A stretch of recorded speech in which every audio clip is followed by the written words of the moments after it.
AITA for teaching my daughter to read. Ancient Greece. 400 BC. What is knowledge worth? What happens when you give someone a gift the world says they don't deserve? In ancient Greece, one philosopher dared to teach his daughter the secrets of reading and philosophy. The community called it dangerous. They said he was ruining her life, but she called it freedom. Welcome back to If Reddit Existed Back Then, where we explore the impossible moral dilemmas of people throughout history. Today, we're traveling to Athens in the year 400 BC, during the golden age of Greek philosophy, where one man's decision to educate his daughter challenged everything his society believed about women. If you're new here, hit that subscribe button because we bring you impossible historical choices every single week. Let's read his post. R.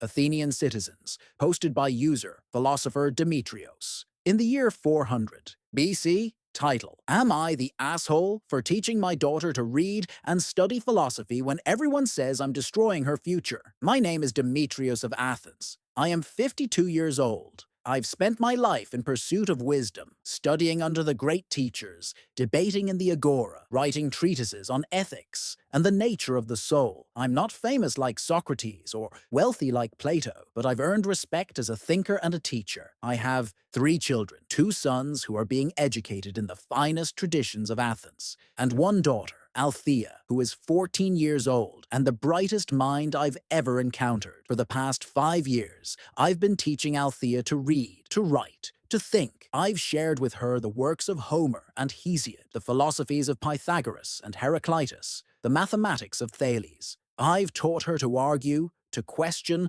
to seek truth wherever it leads. And now everyone tells me I've ruined her life. Let me explain how this started, because I didn't set out to defy society. I simply couldn't ignore what was right in front of me. When Althea was 9 years old, she asked me a question. I was reading in my study, a scroll of Parmenides open on my desk, and she wandered in looking for her mother. She saw the scroll and asked, "Father, what are those marks?" I said, "These are letters. They represent sounds. When you put them together, they make words," she said. "Can I learn them?" In that moment, I had a choice. I could have said no, as any respectable Athenian father would. I could have sent her back to her mother to learn weaving and household management, the only education appropriate for women. I could have followed the rules, but I looked at her eyes, curious, eager, alive with intelligence, and I thought of all the brilliant minds I'd met in my years of study. How many of them were women who'd been denied the chance to develop their gifts?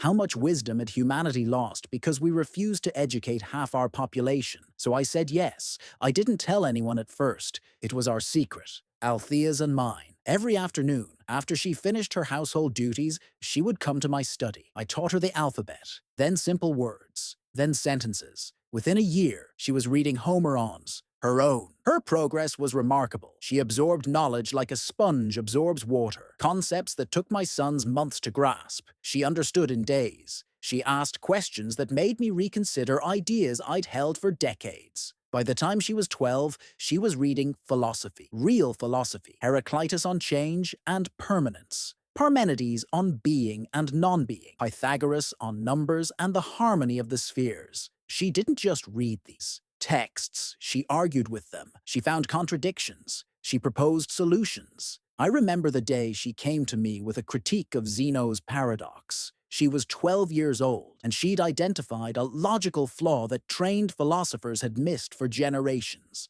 I sat there, stunned, listening to my daughter explain why motion was possible despite Zeno's arguments. That was when I knew I'd made the right choice. That was when I realized Althea wasn't just intelligent. She was brilliant, genuinely, exceptionally brilliant. But brilliance in a woman is dangerous. At least, that's what Athens believes. My wife, Cleo, discovered our secret when Althea was 13. She found the scrolls hidden in Althea's room, the notes in her careful handwriting, the arguments she'd written, responding to Socratic dialogues. I expected anger. I expected accusations. Instead, Cleo sat down and read Althea's work. She read it slowly, carefully, her lips moving slightly as she formed the words. When she finished, she looked at me and said, "She's extraordinary." I said, "I know." She said, "The other women will never accept her." I said, "I know that too." Cleo was quiet for a long moment. Then she said, "When I was young, I wanted to learn. I asked my father, and he laughed. He said women's minds weren't built for learning, that it would make me unhappy, give me ideas above my station. He said, ignorance was the path to contentment for women." I said, "Do you believe that?" She said, "I believe I've spent 30 years wondering what I might have become if someone had said yes." From that day on, Cleo became our ally. She covered for Althea when she missed weaving lessons. She distracted visitors when they came to the house unexpectedly. She even started learning to read herself secretly, with Althea as her teacher. For a year our secret held, but secrets in Athens never stay secret forever. 3 months ago, Althea made a mistake. Or perhaps it wasn't a mistake. Perhaps it was inevitable. We were hosting a symposium, a drinking party with philosophical discussion, as is customary among educated Athenians. The guests were scholars and teachers, men I'd known for years. The wine flowed freely, and the conversation turned to the nature of justice. One of my guests, a man named Callicles, was arguing that justice was simply the will of the stronger, that might makes right, that the powerful define morality to serve their interests. It's a common position, one I've heard argued many times. I was preparing my response when a voice came from behind, the curtain separating the women's quarters from the main hall. "That's absurd." Everyone went silent. A woman's voice, interrupting a symposium. "It simply isn't." Done. Althea stepped out from behind the curtain. She was supposed to be in the women's section with her mother, serving wine and staying invisible. Instead, she stood before a room full of Athens' finest minds and said, "If justice is merely the will of the stronger, then there is no justice at all. There is only power. But we don't call a tyrant just because he's powerful. We call him a tyrant. The very fact that we distinguish between justice and tyranny proves that justice must be something beyond mere strength." Callicles stared at her. We all stared at her. A 14-year-old girl had just delivered a more coherent argument than most of my students could manage after years of training. Then Callicles laughed. A cruel, mocking laugh. He said, "Demetrios, is this your daughter? I'd heard rumors you were teaching her letters. I didn't believe it, but apparently you've created a monster, a girl, who thinks she can debate with men. I should have defended her. I should have stood up and said yes. This is my daughter, and she's smarter than anyone in this room." But I hesitated, just for a moment. Just long enough for the damage to be done. Althea saw my hesitation. I watched something die in her eyes. She turned and walked back behind the curtain without another word. The symposium ended shortly after. My guests left with polite excuses and barely concealed, whose scandalized whispers. By morning, the story had spread across Athens. Demetrios the philosopher was teaching his daughter, not just letters philosophy, he was creating an unnatural woman, a female who thought she was equal to men. The consequences came quickly. First, the marriage offers stopped. Althea is 14, the age when respectable families begin negotiating betrothals. We'd already received inquiries from several good families, men who would have provided well for her. Within a week of the symposium, every single one withdrew. The message was clear. No one wanted to marry a woman who thought she was smarter than her husband. Then my teaching work began to dry up. Parents stopped sending their sons to study with me. They said they couldn't trust a man who didn't understand the proper order of things, who confused the roles of men and women, who might fill their sons' heads with dangerous ideas.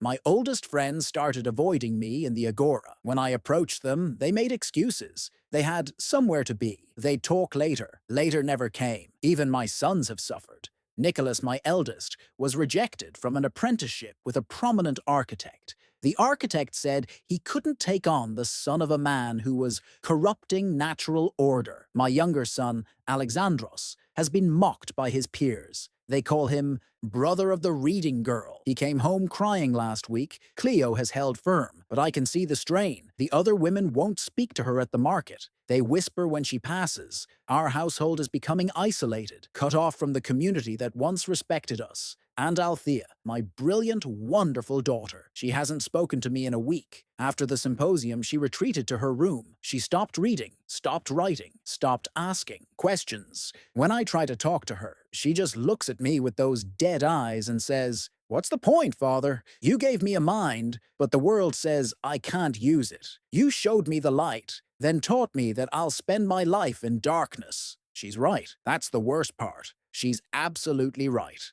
I gave her knowledge, but knowledge without freedom is torture. I taught her to think like a philosopher, then reminded her that she'll never be allowed to philosophize. I opened a door and then told her she can never walk through it. My brother came to visit yesterday. He's a practical man, a merchant, not given to philosophy. He sat me down and spoke bluntly. He said, "Demetrios, you need to undo this. Make Althea stop reading. Make her forget what you taught her. Find her a husband, any husband, who will overlook her reputation. She's still young enough to recover, but every day you delay, her future gets darker." I said, "How do you unteach someone to think? How do you make a mind forget it's capable of brilliance?" He said, "I don't know, but you better figure it out, because right now you've created a woman who's too smart to be happy and too educated to be married. You've given her a gift that will curse her for the rest of her life. Is that what you wanted?" I didn't have an answer, so here's my question. Am I the asshole for teaching my daughter to read and think? Did I give her a gift or a curse? Should I have followed the rules, kept her ignorant, let her live a normal, content, limited life? Or was I right to see her potential and nurture it, even knowing the world would punish her for it? I've spent my life seeking wisdom, but right now I have no idea what the wise choice would have been. Please, someone tell me I didn't destroy my daughter's life by believing in her mind.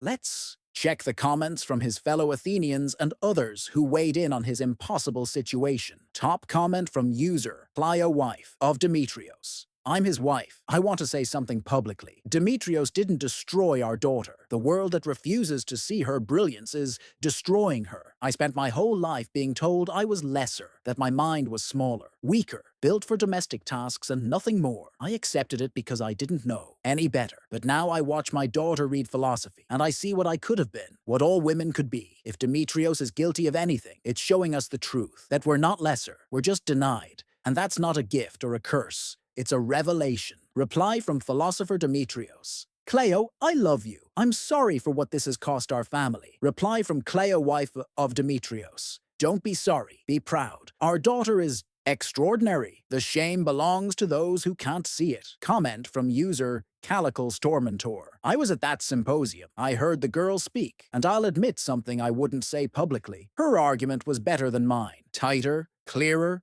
more logical. For a moment, I was actually impressed. Then I remembered she was a girl, and I felt disgusted, not at her, at myself for being impressed. This is why we don't educate women. Not because they can't learn, because they can. And that threatens everything we've built." Reply from philosopher Demetrios. "At least you're honest about your fear." Reply from Calicle's Tormentor. "It's not fear, it's order. Society requires hierarchy. Men over women, citizens over slaves, Greeks over barbarians. Remove one pillar and the whole structure crumbles." Comment from user Socrates of Athens. "I've heard about this situation, and I have a question. If knowledge is virtue, and virtue is the highest good, then how can giving knowledge to anyone, regardless of their sex, be wrong? Either knowledge is good, in which case denying it to women is denying them good, or knowledge is not always good, in which case why do we pursue it? Demetrios, you've created a paradox for our entire society. I suspect they'll hate you for it,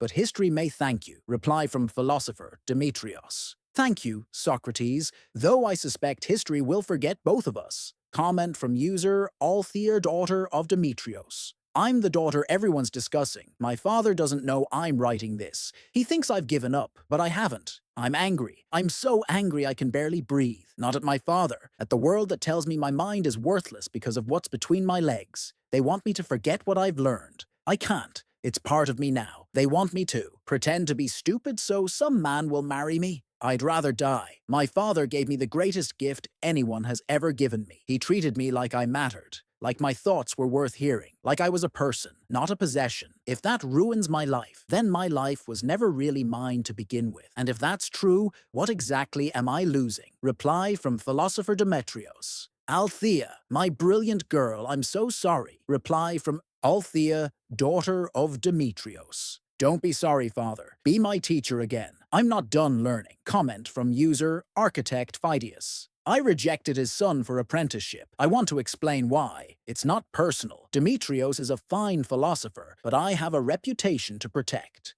My clients are wealthy families, Traditional families, if they hear I'm working with the son of a man who educates women, they'll take their business elsewhere. I have workers who depend on me, families to feed. I can't sacrifice them for one girl's education. Maybe that makes me a coward. Maybe I'm part of the problem. But I have to survive. We all have to survive. Reply from Nikolason of Demetrios. I understand, sir. I don't blame you. I blame a world that makes survival and justice mutually exclusive. Comment from user Spartan Woman Visitor. I'm from Sparta. We do things differently there. Our women exercise, own property, speak their minds. We're taught to read, at least enough to manage households. When I first came to Athens, I was shocked at how you treat your women, like decorative slaves, like breeding animals, and you call yourselves civilized. Demetrios did nothing wrong. Athens is wrong. Your entire society is built on the lie that half of humanity is inferior. Someday, that lie will crumble. I only hope I live to see it. Comment from user. Priestess of Athena. I serve the goddess of wisdom.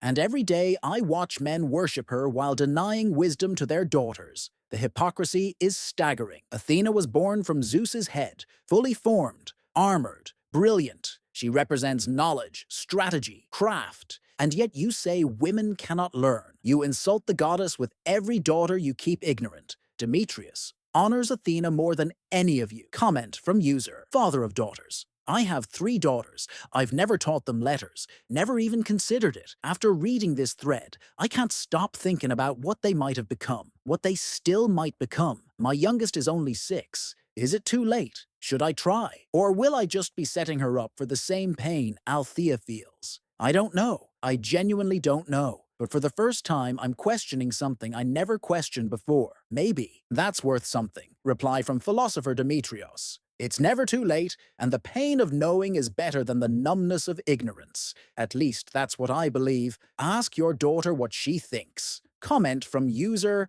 Aspasia of Miletus. I am Aspasia. Some of you know my name. I was educated. I studied philosophy, rhetoric, the arts, and I was called a hetaira, a companion, because no respectable woman could be what I am. I've advised Pericles himself. I've hosted the greatest minds of Athens in my home, but I'll never be a citizen, never be legitimate, never be anything but a scandal. Demetrios. Your daughter's path will be hard, but she won't be alone. There are more of us than Athens knows. Women who read in secret, who think forbidden thoughts, who dream of a world where our minds are valued. Find us, we'll find her. She has sisters she's never met. Reply from Althea, daughter Demetrios. How do I find you? Reply from Aspasia of Miletus. You already have. Comment from user Alexandroson of Demetrios. I'm his younger son, the one they mock. Yes, they call me names. Yes, it hurts. But you know what? My sister is smarter than every boy who mocks me. She knows more, thinks deeper, argues better. They can't handle that as girl is better than them, so they attack me instead. Fine, let them. I'd rather be the brother of a brilliant woman than the friend of mediocre men. Althea, I'm proud of you. Don't ever stop. 1 month after the original post, an update appeared. Update from philosopher Demetrios. Something extraordinary has happened. After reading the comments, especially Aspasia's invitation, Althea came to me. She said, I want to keep learning. I don't care about marriage or reputation or what Athens thinks. I want to know everything. Will you still teach me? I said yes. Of course I said yes. But this time, we're doing it differently. Aspasia reached out to us privately. She's connected us with a network of educated women across Greece. Women who read in secret, who correspond through coded letters, who've built an invisible community of learning. They call themselves the Daughters of Athena. Althea has started corresponding with them, exchanging ideas, debating philosophy, sharing knowledge. She's found her people, her community, her intellectual home. And something else happened, something I never expected. 3 families have approached me about educating their daughters. They came in secret at night, ashamed to be seen, but they came. They'd heard about Althea, about her arguments, about her brilliance, and they wanted the same for their own children. I told them the risks. I told them what it had cost our family. They said they knew. They said they were willing to pay the price. I'm now teaching 5 girls in secret. We meet in a converted storage room behind my house. They're learning letters, numbers, basic philosophy. They range in age from 8 to 16. They're hungry for knowledge in a way I've rarely seen. Their parents know. Their mothers attend sometimes. sitting in the back, learning alongside their daughters. Their fathers stand guard at the door, watching for anyone who might see. It's dangerous. If the authorities find out, we could all face serious consequences. Athens doesn't have specific laws against educating women, but there are plenty of ways to punish those who disturb the social order. But we're doing it anyway. Althea has become my assistant. She teaches the younger girls while I work with the older ones. She's patient, kind, brilliant with the children. She's found purpose. She told me last night, "Father, you gave me a gift. Now I get to give it to others. That's not a curse. That's a legacy." I cried. For the first time since this all began, I cried with joy instead of grief. I don't know how long we can keep this secret. I don't know what will happen when Athens discovers what we're doing. Maybe they'll shut us down. Maybe they'll punish us. Maybe everything we've built will be destroyed. But right now, there are 5 girls who know the alphabet. 5 girls who can write their own names. 5 girls who are asking questions about the nature of justice, the structure of reality, the meaning of life. 5 girls who know they matter. Whatever happens next, we gave them that. No one can take it away. Socrates came to visit yesterday. He'd heard rumors about our little school. He sat in the corner and listened while Althea taught a lesson on Heraclitus. When she finished, he said, "The fire of knowledge cannot be contained. Once lit, it spreads from mind to mind, generation to generation. Demetrius, you've lit a fire that Athens will never be able to extinguish. They'll try. They always try. But fire finds a way." Then he looked at Althea and said, "Young woman, I've spent my life questioning everything. You've questioned the one thing I never questioned. Who gets to ask questions? You may be the most radical philosopher in Athens." Althea smiled, the first real smile I've seen from her in months. She said, "I'm just getting started." Final comment from user Historian from the future. History records very few educated women from ancient Greece. Their names are mostly lost, their contributions erased. But we know they existed. Aspasia of Miletus advised Pericles and taught rhetoric. Hypatia of Alexandria became one of history's greatest mathematicians centuries later. Arete of Cyrene ran a philosophical school after her father's death. These women existed because somewhere, at some point, someone broke the rules and taught a girl to read. We don't know what happened to Demetrios and Althea. Their names don't appear in the historical record, but the tradition they represented, secret education, underground networks, forbidden knowledge passed from generation to generation, that tradition never died. 2,400 years later, women are philosophers, scientists, presidents, scholars. They write books and run universities and change the world. Every single one of them is a descendant, intellectually, of girls like Althea, girls who weren't supposed to learn, girls who learned anyway. The fire Demetrios lit is still burning, and it always will be. This is the story of Demetrios of Athens, philosopher who taught his daughter to think, a father who saw brilliance and refused to waste it, a man who broke the rules because the rules were wrong. Was he selfish? Maybe. Teaching Althea meant exposing her to pain, rejection, isolation. It meant making her life harder than it had to be. But it also meant making her life hers, giving her tools to understand the world, treating her like a person instead of property. The world has changed since then. Women can read, write, think, argue, lead. But in many places, in many ways, the battle Demetrios fought is still being fought. Girls are still denied education. Women are still told their minds are lesser. The fire is still meeting resistance. But fire finds a way. If you're still watching, thank you. If you know a girl who loves to learn, encourage her. If you have a daughter who asks questions, answer them. If you see brilliance in someone the world says doesn't matter, nurture it. That's how fires spread. Next time, we're going to the Crusades, where a young man must decide whether to join a holy war he doesn't believe in or be branded a coward and heretic. Drop a comment. Would you have taught Althea? Is it better to give someone knowledge that will make their life harder or keep them ignorant and comfortable? Let me know your thoughts. Thanks for watching, and remember, every woman who reads today is proof that some fires can never be extinguished. See you next time.